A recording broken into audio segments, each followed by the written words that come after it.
Salut et bienvenue sur Je suis comme toi, la chaîne YouTube d'une coach mais surtout d'une nana comme toi. Ici, on parle de tout mais surtout de la vraie vie. Alors c'est parti, on y va? Salut Nejma et bienvenue sur le podcast. Comment vas-tu aujourd'hui? Ça va et toi? Tout va bien, je te remercie. Alors du coup, pour commencer un petit peu, est-ce que tu peux te présenter pour les personnes qui ne te connaîtraient pas? Bien sûr. Donc je suis Nejma, je suis diététicienne nutritionniste depuis peu en fait, depuis octobre 2022. Okay. J'ai plusieurs casquettes, je suis entrepreneuse donc du coup depuis 2019. J'ai commencé en fait en faisant de la création de contenu culinaire sur les réseaux sociaux. Donc à l'époque mon compte s'appelait Maëlys Tendancy. Et étant donné que c'était ma passion, j'ai décidé de me reconvertir. Donc je suis aussi issue d'une reconversion professionnelle, ça te parle? Ouais. Avant, donc je travaillais dans le web. J'ai travaillé pendant 10 ans dans le web. Et j'ai décidé de me reconvertir donc à l'approche de mes 30 ans pour donc du coup devenir diététicienne nutritionniste. J'ai repris les études. Donc j'ai fait un BTS diététique sur 3 ans. Et en continuant donc la création de contenu culinaire. Et donc depuis octobre 2022, je suis diplômée diététicienne nutritionniste. Je continue la création culinaire. Et je coach les étudiants en BTS diététique pour les aider à réussir leur diplôme. Et j'ai commencé donc les consultations diététiques en janvier 2023 en visio. Et depuis peu, maintenant, j'ai un cabinet donc une fois par semaine. Génial, ça fait beaucoup de casquettes. Voilà. Ça va, t'arrives à tout gérer C'est pas facile, Ouais. il faut trouver une organisation. Trouver une planification pour tout faire rentrer dans la semaine, mais en même temps c'est pour ça que je me suis reconvertie, c'était pour pouvoir ne pas avoir de routine et pouvoir vraiment avoir plusieurs casquettes, c'est ce qui me stimule de toute façon. Ouais. Trop cool. Donc avec toi aujourd'hui j'ai envie d'aborder un thème qui est très abordé à l'approche de cette rentrée, enfin du coup à la rentrée là qui est en ce moment. C'est le moment souvent où on opère de grands changements, où on rentre de vacances, où on est plein d'enthousiasme, plein de motivation et où on va se remettre au sport à fond. En plus on a les salles de sport souvent qui nous font des petits promos et tout, où on va vouloir manger bien, faire attention, tout ça. Et du coup, moi j'ai plusieurs questions par rapport à ça parce que c'est souvent aussi le moment où il y a une grosse baisse d'estime de soi parce que on voit qu'on n'est pas capable de tenir, enfin on a l'impression en tout cas. Et du coup, je veux voir un peu avec toi comment contrer tout ça et puis qu'est-ce qu'on peut faire, est-ce qu'on fait bien les choses ou non. Donc du coup, pour ça, ma première question ce sera est-ce que selon toi, il y a un bon moment pour se lancer dans un rééquilibrage alimentaire? Alors, tu as parlé de quelque chose qui est très important, c'est cette notion en fait de moment, par exemple la rentrée. On en a d'autres, on a après les fêtes, on a à l'approche de l'été, le summer body, etc. Donc c'est vrai qu'en fait on est drivé avec les magazines, les réseaux sociaux, avec des grands moments où il faut se remettre au sport, où il faut manger bien, etc. Et en fait, dans un rééquilibrage alimentaire, en tout cas avec mon approche, on va en parler un petit peu plus après, il n'y a pas de bon moment en fait, il n'y a pas de moment en tout cas dans l'année selon la saisonnalité pour entamer un rééquilibrage alimentaire, parce que par définition un rééquilibrage alimentaire c'est trouver un équilibre alimentaire et surtout trouver son équilibre alimentaire. Donc ça il n'y a pas de moment, en fait le bon moment c'est quand nous intrinsèquement on l'a décidé, qu'on a l'envie, qu'on a l'aspiration à prendre soin de sa santé et à équilibrer son alimentation et à trouver une meilleure relation avec son alimentation. Donc personnellement, je suis un petit peu anti résolution. Résolution de rentrée, résolution de rentrée après les fêtes, etc. Ok. Et du coup, on a utilisé là le terme de rééquilibrage alimentaire, mais du coup, est-ce que tu peux nous dire vraiment c'est quoi la différence avec un régime? Pourquoi ce mot d'ailleurs est si mal vu et nous parler un peu de tout ça? Alors oui, justement, le mot régime, c'est important de savoir qu'à la base, vraiment à la base de la base, un régime alimentaire, en fait, c'est un mode alimentaire. Voilà, tout simplement. Après, nous, en tant que diététiciens, d'ailleurs, avant, on disait qu'on avait des cours de régime. C'était vraiment l'adaptation de l'alimentation à une problématique. Donc ça pouvait être, par exemple, l'adaptation de l'alimentation pour une certaine pathologie. Donc c'est vraiment un régime alimentaire, un mode alimentaire. Après, ce mot, il a été galvaudé. Donc on l'a utilisé vraiment pour dire voilà je fais un régime et du coup associé à je veux perdre du poids, je fais en fait un régime restrictif. Clairement maintenant quand on parle de régime en tout cas c'est vraiment toujours une notion de restriction, de contrôle. Donc il y en a énormément des différents, certains qui sont très farfelus, d'autres qui sont même clairement très dangereux. De toute façon tout régime restrictif est vraiment à bannir. Mais on a d'ailleurs des régimes aujourd'hui qui sont à la base dédiés à des pathologies qui doivent être encadrées par des professionnels pour une pathologie spécifique qui ont été repris par le grand public pour soi-disant perdre du poids. Ouais. Et ça, c'est très dangereux. Ok, ça marche. Voilà. Et du coup, en quoi un rééquilibrage alimentaire, c'est différent et c'est mieux ? Alors en fait, du coup, ça va plutôt être une question de sémantique, mais en tout cas, le rééquilibrage alimentaire, le but, c'est, comme je le disais tout à l'heure, vraiment de trouver enfin pour moi en tout cas, hein, c'est vraiment de trouver son équilibre alimentaire, parce que finalement dans la vie ce qu'on recherche c'est un équilibre, hein, que ce soit, toi tu le sais bien en tant que coach de vie, que ce soit mental ou physique, et donc du coup en fait un équilibre c'est pas juste une journée, c'est un équilibre, c'est toute une vie, et l'équilibre tient compte aussi des déséquilibres, c'est-à-dire que on a dans une vie, on a toujours des passages où eh bien ça va pas être parfait en fait, tout simplement, et ça fait partie de l'équilibre. En fait, c'est vraiment une facette de l'équilibre. Donc l'équilibre alimentaire va être jour après jour, semaine après semaine. Et nous d'ailleurs, en tant que diététicienne, quand on parle d'équilibre, c'est pas juste dans une assiette, ça va être dans une journée, dans une semaine, dans un mois. Donc c'est ça vraiment l'important, et c'est ça qui est sain, de chercher vraiment son équilibre pour être en bonne santé physique et mentale. Ok. Donc du coup, finalement, ça va vraiment... Enfin, souvent, on a un plan à la journée, tout ça, mais toi, tu vas vraiment regarder plutôt au global sur un mois, une semaine. Exactement. Après, le plan alimentaire, donc bref, ça va vraiment dépendre des diététiciens. Certains vont l'utiliser, d'autres non. Moi, j'ai une méthode un petit peu mixte. Je me le suis un peu appropriée, mais... Le plan alimentaire, oui, c'est sur une journée. Moi, je le vois plus comme un outil pour montrer aux personnes ce qui est important de retrouver comme nutriments. En fait, qu'il faut consommer de tout, finalement, et ne rien supprimer. Mais après, mon but, en tout cas, moi, en consultation avec les patients, c'est de se détacher vraiment du contrôle et de l'aspect vraiment purement mental. Parce qu'en fait, aujourd'hui, on est beaucoup coupé de nos émotions, de nos sensations, de la connexion au corps. On est beaucoup dans le mental. Et je le comprends, les gens sont complètement perdus par rapport à l'alimentation parce qu'on voit tellement de choses, trop d'informations tue l'information, j'ai envie de dire. Et on voit tellement de choses dans les médias, dans les émissions de télé, dans les réseaux sociaux qui sont des fois complètement contradictoires. Et donc les gens sont perdus, mais en fait finalement c'est parce que les gens sont complètement... Et c'est pas de leur faute, hein, mais complètement tournés vers l'extérieur pour trouver des solutions, au lieu de se tourner vers leur propre intérieur pour les trouver. Et notre corps, il est intelligent, il nous envoie des signaux, il nous dit en fait ce dont on a besoin. Et du coup, moi, mon but, c'est de reconnecter les patients à leurs propres signaux, parce qu'on n'a pas les mêmes besoins que notre voisine. Nous deux, on n'a pas les mêmes besoins, et on n'a pas les mêmes goûts, et on n'a pas les mêmes envies. Et moi, mon but, c'est vraiment de retrouver finalement le naturel, de retrouver une connexion à son corps, à ses émotions, à ses envies, et de sortir vraiment du mental qui souvent nous pousse vers des schémas qui nous font pas du bien. Ok, est-ce que tu peux nous en dire plus là-dessus ? Qu'est-ce que tu entends par se reconnecter à ses émotions par rapport à l'alimentation en fait ? Alors, personnellement, mon approche, elle est vraiment globale, elle est vraiment holistique, c'est-à-dire que oui, bien entendu qu'il y a une importance sur les quantités, les qualités d'aliments qu'on va ingérer, mais en fait, l'assiette, en fait, finalement, c'est la face immergée de l'iceberg, en fait. En dessous, on a énormément de paramètres. Donc toi-même tu le sais en tant que coach de vie, il y a énormément de paramètres qui vont influer notre prise alimentaire. Donc il va y avoir déjà les émotions, il va y avoir aussi les blessures qu'on a eues, les bagages de vie, l'éducation nutritionnelle qu'on a reçue, l'environnement, l'entourage aussi que l'on a, que ce soit notre compagnon ou notre compagne ou les amis, etc. Tout ça, ça va rentrer en compte dans la prise alimentaire. Le stress, le travail et puis forcément les phases de vie. Quand on est par exemple enfant, on va pas manger de la même façon que quand on est ado, que quand on est adulte, quand on est enceinte, ou si on a des traumas dans notre vie, si on perd un être cher, etc., on va pas manger de la même façon. Et donc c'est important de vraiment tout prendre en compte et de ne pas voir que l'aspect purement alimentaire. C'est pour ça d'ailleurs que je dis souvent que s'il y avait que l'aspect vraiment pratique de l'alimentation, on n'aurait pas de personnes en surpoids, on n'aurait pas de personnes en obésité qui ont des problématiques pour perdre du poids. Parce qu'il y a énormément de problématiques psychologiques et comportementales et cognitives qui font qu'on ne peut pas, que des fois la perte de poids ne peut pas se faire. Et c'est pour ça que personnellement, je travaille énormément en pluridisciplinarité avec des psychologues ou avec d'autres thérapeutes, donc que ce soit coach de vie ou que ce soit sophrologue, thérapeute en EMDR, en EFT, etc. Et que moi-même, je me forme en thérapie cognitive et comportementale, donc adaptée forcément à l'alimentation. Je ne prends pas la place des psychologues, pas du tout.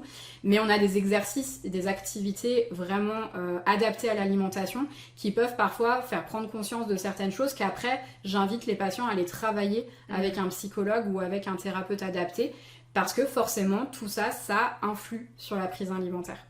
Ok, super intéressant de voir le lien vraiment que tu fais entre le mental et tout l'aspect qu'il y a derrière et l'alimentation. Exactement, c'est très très important de ne pas mettre ça de côté parce que sinon on passe à côté de beaucoup de choses justement. Et c'est marrant parce qu'il n'y a pas longtemps j'ai vu une story je crois d'un coach sportif qui disait qu'en gros une perte de poids c'était 50% l'alimentation, 50% le sport et je trouve qu'en fait il manquait quelque chose d'énorme, c'est ton mental, enfin, c'est hyper important et je trouve que c'est trop souvent oublié sur les réseaux, on voit vraiment de tout et de rien et souvent le mental il est laissé de côté quoi. Exactement, le psychologique est laissé de côté, les émotions. Alors bien entendu oui que l'activité physique c'est important, bien entendu que ce qu'on met dans l'assiette c'est important et moi du coup dans mon travail j'ai deux phases. J'ai vraiment la phase on va dire purement pratico-pratique où on va recadrer, enfin refaire le point plutôt mettre tout à plat, qu'est-ce qui est fait, quelles sont les habitudes de vie, on parle beaucoup autour de tout ça, mais après il y a vraiment une phase aussi d'exploration. Et on en parlait en off, mais toi tu parlais beaucoup de l'importance des personnes, pour une personne en fait de se connaître, d'apprendre à se connaître, et je me rends compte en consultation que beaucoup de personnes se coupent en fait clairement d'elles-mêmes. Il y a comme une dissociation en fait qui se fait, et en fait certaines personnes se sont complètement oubliées à travers le travail, à travers les enfants, à travers parfois même les réseaux, ce qu'on peut voir, etc. où finalement elles se sont complètement oubliées, complètement coupées de leurs valeurs, etc. et vont du coup chercher à combler des besoins et combler des besoins vraiment importants par l'alimentation. C'est l'alimentation qui devient finalement leur doudou quelque part pour venir combler un vide. Quand des personnes vont avoir dans leur vie que le travail ou que leurs enfants, bien sûr que c'est important. Mais on en parlait tout à l'heure de l'équilibre de vie, c'est important aussi d'avoir des moments à soi, des moments qui nous font vibrer, qui nous remplissent. Et souvent je le dis, quand on se remplit par l'alimentation, c'est qu'on vient remplir un vide en fait, clairement. Et quand on vient se reconnecter à tout ça, déjà il y a une grosse part qui est faite du travail aussi au niveau du rééquilibrage alimentaire. Clairement. Oui, mais c'est hyper important de ne pas avoir qu'une chose qui drive sa vie en fait, tout simplement. Exactement, quelle qu'elle soit. Ouais, c'est ça. Top.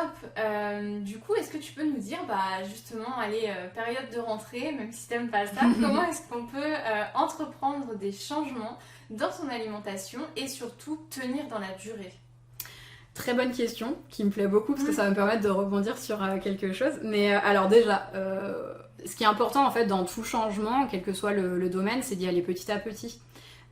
Souvent en fait on tient pas parce que en fait on va se mettre énormément de changements d'un coup, on va vouloir d'un coup tout révolutionner, donc on va passer de l'hypocontrôle en fait à l'hypercontrôle, et ça c'est super important de trouver son équilibre là-dedans, d'y aller petit à petit, donc de se mettre en place des objectifs réalisables et atteignables, et surtout ça va nous permettre, on en parlait aussi tout à l'heure en off, de finalement se dire ah waouh, ok, je vois les changements, c'est bien, c'est appréciable, et petit à petit d'aller vers quelque chose de plus grand. Donc ça peut être s'hydrater davantage et se dire voilà, pendant 2 semaines j'essaye de passer de 0,5 litres à 1 litre et y aller progressivement, et sachant qu'en plus c'est des petits changements qui font beaucoup. Mais après, surtout, ce qui est important, et c'est là-dessus que je voulais intervenir, c'est qu'il y a une grande importance de la sémantique. Et souvent, je m'amuse un peu avec les patients à noter les mots qu'ils utilisent, parce que les mots qu'on utilise ont un grand pouvoir. Et le terme « tenir », c'est déjà un terme qui a une connotation de lutte. C'est vrai. Et quand on se dit qu'on ne tient pas, souvent, c'est parce qu'en fait, justement, derrière, il y a du contrôle et il y a de la restriction et donc de la frustration. Et un rééquilibrage alimentaire, justement, il ne doit pas y avoir cette notion de lutte. On ne doit pas avoir l'impression de tenir. Et c'est vrai que quand j'ai des patients en consultation, c'est souvent ça qu'ils me disent, c'est qu'ils me disent mais en fait c'est facile, enfin, j'ai pas l'impression de devoir tenir. Et oui, parce qu'en fait il n'y a pas de restriction. À partir du moment où il y a de la restriction, il y a de la frustration, il y a du contrôle, c'est là qu'on perd pied. Et souvent, on dit que le contrôle mène au hors-contrôle. Et c'est ça, en fait, qui va nous faire prendre du poids, ou du moins qui va nous empêcher de perdre du poids. Et donc, du coup, les changements, c'est important de les implémenter petit à petit. On n'a pas appris à marcher en 2 secondes, on est tombé. Et la prise en charge diététique, d'ailleurs, il y a souvent des moments où on tombe. Hein. Ouais. Et c'est important de l'intégrer. C'est normal, en fait. Et que c'est pas facile, des fois, d'implémenter des changements, mais que ça fait partie de l'apprentissage. Et donc, c'est important d'y aller progressivement, avec bienveillance, et surtout de s'accorder énormément de bienveillance, parce que souvent, en fait, on est très dur envers soi-même. Du coup, le poids des mots est important aussi. Ouais, carrément. Je vais rebondir ce que tu dis, parce que le fait de s'auto-critiquer, en fait, ça va faire baisser ton estime de toi, et en fait, tu vas rentrer dans un cercle vicieux. Et par rapport à la fixation des objectifs aussi, aller petit à petit, voir que tu réussis, te montrer que tu es capable, c'est hyper bénéfique pour ta confiance en toi et ton estime de toi. Exactement. Donc c'est hyper important d'y aller comme ça, pas à pas, étape par étape. Exactement. Et ça rejoint du coup ce qu'on disait avant aussi, c'est que souvent, comme tu disais, il y a une baisse d'estime de soi. Et souvent, en fait, c'est justement l'estime de soi très basse qui peut aussi mener à des comportements alimentaires inadaptés, même sans rentrer dans le trouble du comportement alimentaire, parce que voilà, il n'y a pas forcément de diagnostic à ce niveau-là, mais en tout cas, souvent, je constate qu'il y a des patients qui ont des comportements alimentaires inadaptés, qui sont aussi liés à une mauvaise estime de soi, par des critiques qu'ils ont reçues aussi quand ils étaient plus jeunes, etc. Et donc, c'est pour ça que c'est important aussi de travailler sur l'aspect vraiment émotionnel, psychologique, et de se faire accompagner. Et je sais en tout cas que personnellement, les patients que je reçois qui se font accompagner à côté, quel que soit le thérapeute, ont des changements dans leur vie qui sont très impressionnants en très peu de temps. Ouais, aussi bien sur l'aliment, oui, je le vois vraiment, que l'alliance thérapeutique est très très importante, et que c'est en tout cas les changements les plus spectaculaires que j'ai de patients, c'est ceux qui ont ce trio souvent de thérapeutes, diététiciens, psychologues et thérapeutes, on va dire, holistiques, sophrologues, EMDR, etc. Et qui vont vraiment faire un package de travail sur eux, en fait. Ok, c'est incroyable, des personnes qui se lancent dans les 3 en même temps, ouais. Enfin 2-3 en même temps. Oui. Est-ce que ça t'arrive régulièrement d'avoir ce type de personnes ? Ça m'arrive, après j'en ai beaucoup qui ne sont pas prêts ou qui n'ont pas forcément envie, ou bon après il faut le reconnaître, hein, c'est aussi un investissement financier. Ouais. Après c'est super important d'investir sur soi. Mais oui, j'en ai quelques-uns, aussi par la discussion, où je leur ai dit, voilà, est-ce que toi, qu'est-ce que t'en penses ? Est-ce que ça te plairait ? Est-ce que tu l'as envisagé ? Et ça se fait pas tout d'un coup, hein. Ça se fait progressivement, donc qui vont dire, ils vont avoir le déclic et se dire, tiens, j'ai contacté un psychologue, tiens, j'ai contacté un thérapeute en EMDR, et au fur et à mesure qu'on se revoit dans le suivi, ils me disent, ah ouais, non, mais vraiment, j'ai compris des choses, et ça impacte aussi leur prise alimentaire, forcément, positivement. Top, c'est hyper intéressant d'avoir ce côté de la pièce, parce que c'est vrai que souvent quand quelqu'un te dit qu'il va voir une diététicienne, il s'arrête là et puis il va pas plus loin. Mais du coup, il y a quand même des personnes qui allient tout. Oui, okay. Et c'est très important, je trouve. Ouais. Du coup, est-ce que tu as des aliments ressources, des conseils à nous partager par rapport à l'alimentation, par rapport à cet échange qu'on a eu ensemble ? Alors moi, en fait, surtout mon message, c'est vraiment de manger de tout, en fait. Clairement, en fait, à partir du moment où, c'est ce que je disais tout à l'heure, on va supprimer des choses, c'est là en fait, que les problèmes vont commencer. Le fait de manger de tout en proportion adaptée, ça va nous permettre de casser la monotonie, ça va nous permettre aussi d'apporter à notre corps tous les nutriments dont il a besoin. Parce que souvent, en fait, je retrouve des personnes qui, pour perdre du poids, vont se dire, il faut que je mange moins. Ouais. Sauf que c'est ce que je leur dis à chaque fois, pour perdre du poids, il faut manger mieux, surtout. Manger moins va créer une restriction et souvent, en fait, justement, va perturber la perte de poids. Et souvent, justement, on va prendre du poids parce qu'en fait, on va tellement se restreindre qu'au bout d'un moment, on va craquer. Et notre corps, surtout, va aller chercher cette énergie dont il a besoin. Et donc, il va aller la chercher par des grignotages, par des compulsions, etc.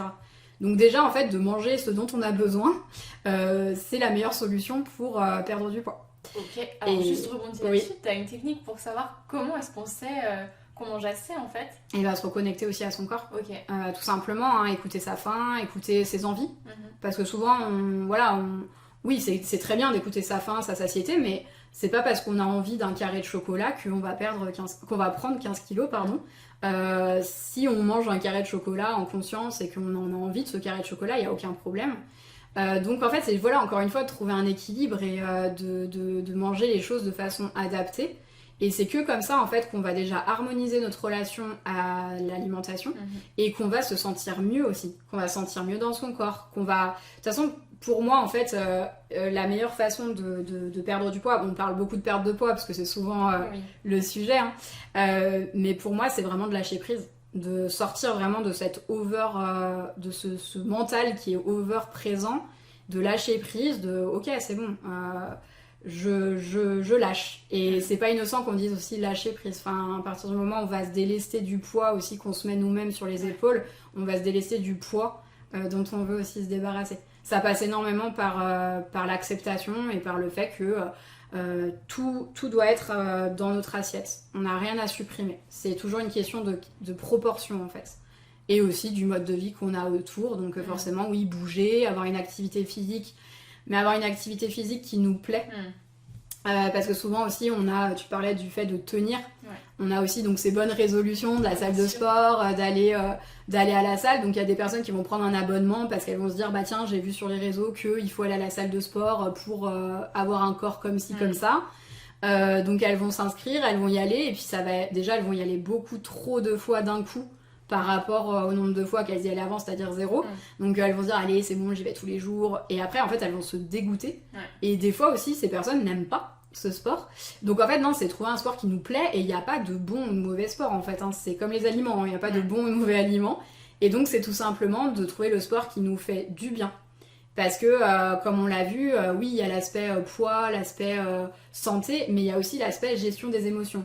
Et plus on va se décharger du stress, des émotions négatives grâce à l'activité physique, mieux on va harmoniser notre relation à l'alimentation. Parce que l'alimentation ne sera plus un mode...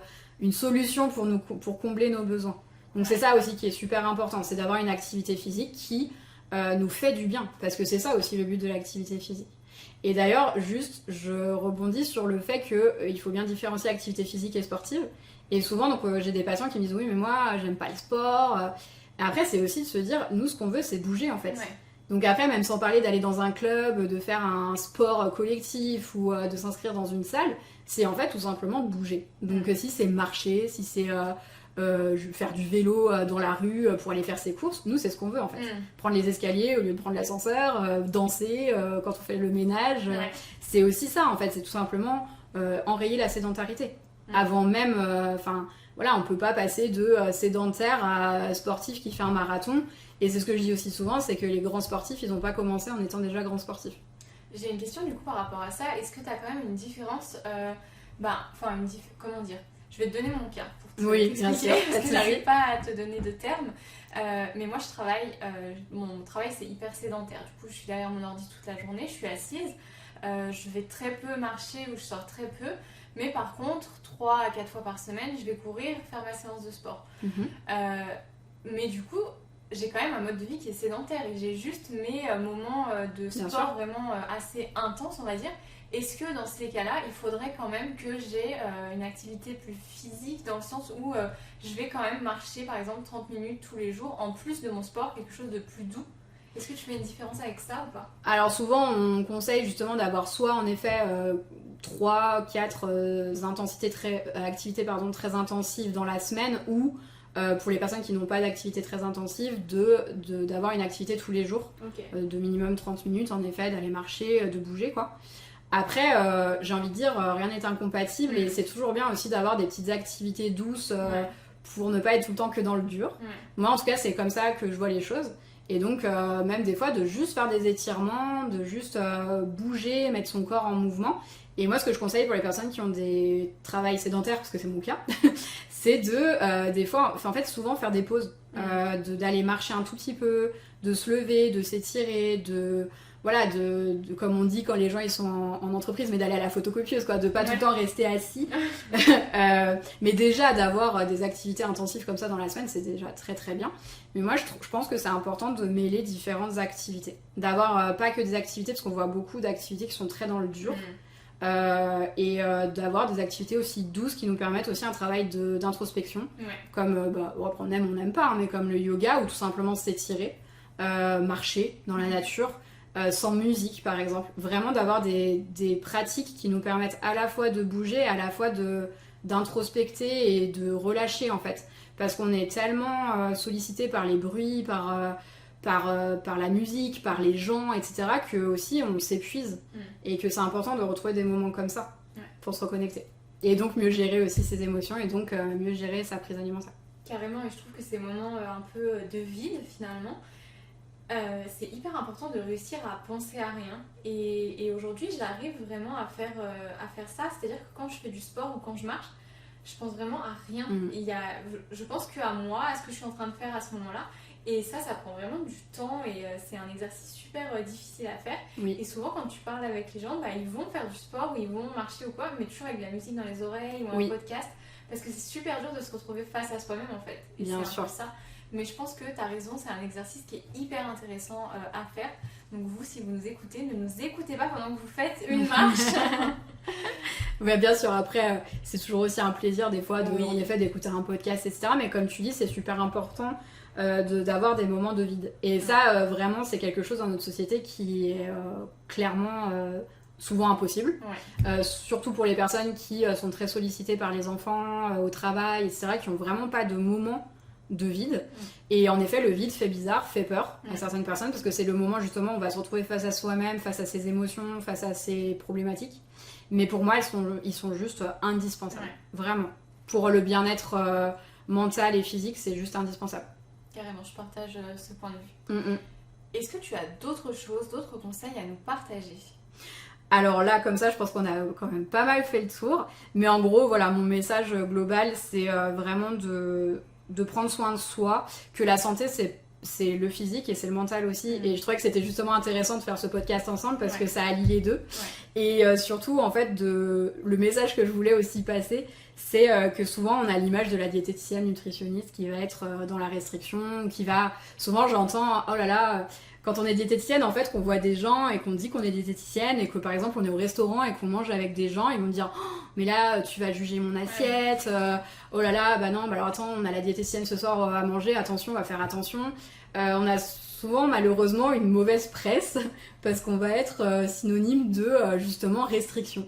Alors que pas du tout, on est dans un mouvement maintenant, ça a changé aussi, les choses évoluent et en tout cas moi, toutes mes collègues diététiciennes, on a toutes le même discours et on est plus dans justement la bienveillance, la variété, la diversité, l'anti-restriction et on se forme et heureusement on a des super formateurs qui nous aident à ça et voilà, le message que je voulais passer c'est vraiment d'essayer de sortir de cette restriction parce que c'est ça qui fait le plus de mal. Et surtout, faites attention à qui vous confiez votre santé. Vraiment, on voit de tout, tu l'as dit, hein, sur les réseaux. On voit des personnes qui sont pas agrémentées, qui donnent des conseils de nutrition. Il faut savoir que nous, notre métier, c'est un métier du paramédical. Toi qui étais préparatrice en pharmacie, tu le sais. On a une formation, on s'adapte aux pathologies. On ne gère pas que de la perte de poids. Vraiment, on s'adresse à toutes les personnes qui ont une problématique liée à l'alimentation, quelle qu'elle soit, avec ou sans pathologie. Et du coup, certaines personnes qui sont sur les réseaux et qui donnent des conseils de nutrition n'ont pas cette formation et du coup peuvent donner des conseils qui sont très dangereux pour la santé. Donc surtout prenez soin de vous, ne confiez pas votre santé à n'importe qui. Après, je suis d'accord qu'il y a des personnes qui sont autodidactes qui sont très bien, hein, je dis pas ça, mais voilà, trouvez un thérapeute en qui vous avez confiance, qui vous donne un discours aussi qui vous parle, qui fait écho en vous et faites attention aux dérives qu'on peut voir sur les réseaux qui peuvent être vraiment très mauvaises pour la santé. Top, merci beaucoup Nejma. Je t'en prie, merci à toi. Pour clôturer, est-ce que tu peux nous partager un endroit où est-ce qu'on peut te retrouver si les personnes qui nous écoutent souhaitent échanger avec toi ? Bien sûr, alors je suis principalement présente sur Instagram, donc mon pseudo c'est nejma.diététicienne tout simplement, donc Nejma c'est Nejma. Et après donc j'ai un site internet nejmadiététicienne.fr, donc pour tout ce qui est consultation diététique en tout cas c'est sur ce site qu'on me retrouve. Top, et je mettrai tout ça dans la description. Super. Merci à toi pour ta présence et merci à vous de nous avoir écoutés. À très vite.